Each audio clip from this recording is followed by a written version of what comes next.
నమస్తే అందరికీ. ఐఎమ్ చంద్రశేఖర్, మహాజన రాష్ట్ర సమితి ఆంధ్రప్రదేశ్.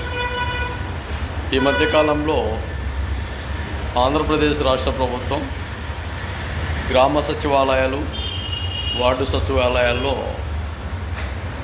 ఎవరైతే బీఏ బీకామ్ వరకు చదువుకున్నారో, బీఎస్సీ చదివారో, డిగ్రీ పూర్తి చేశారో అటువంటి వ్యక్తులకు ప్రభుత్వ పరంగా అది ప్రైవేట్ సెక్టార్ కావచ్చు, గవర్నమెంట్ సెక్టార్ కావచ్చు, కొంతవరకు ఆర్థిక విధానాలతో ఇబ్బందులు లేకుండా చేసేందుకు కొంత నిరుద్యోగ వ్యవస్థను పూడ్చేందుకు ఉద్యోగ అవకాశాలు కల్పిస్తామని డోర్ టు డోరు రాసుకున్నారు గ్రామ సచివాలయాల సిబ్బంది.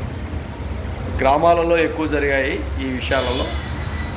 అక్కడ ఎవరైతే అవైలబుల్గా ఎలిజిబుల్ అయ్యారో వాళ్లకు ఆల్రెడీ కొంతమంది ఫోన్లు చేసి చెప్పారు, అయ్యా మీరు ఫలాని విషయంలో సెలెక్ట్ అయ్యారు, మీరు చదివిన కొన్ని మార్క్ లిస్టు మా దగ్గరికి తీసుకొని రావాలనేసి గ్రామ సచివాలయం నుంచి కొంతమందికి ఫోన్లు చేస్తున్నారు.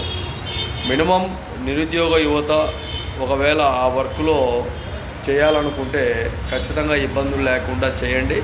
ఎందుకంటే మొట్టమొదటిగా ఎంతవరకు ఖాళీగా ఉండి ఇబ్బందులు లేకుండా కలగకుండా జాగ్రత్తగా వాళ్ళు చెప్పిన దాంట్లో ఏదైతే ఉందో ఆ విధానాలు అమలు చేసుకొని కొంతవరకైనా ఆర్థిక విధానాలకు ఇబ్బందులు లేకుండా మెరుగుపరుచుకునే విధంగా జీవితాలను కొంతవరకైనా చూసుకోవాలని యువతకు, చదువుకునే వ్యక్తులందరికీ కూడా ఈ విషయంలో తెలియజేస్తున్నా.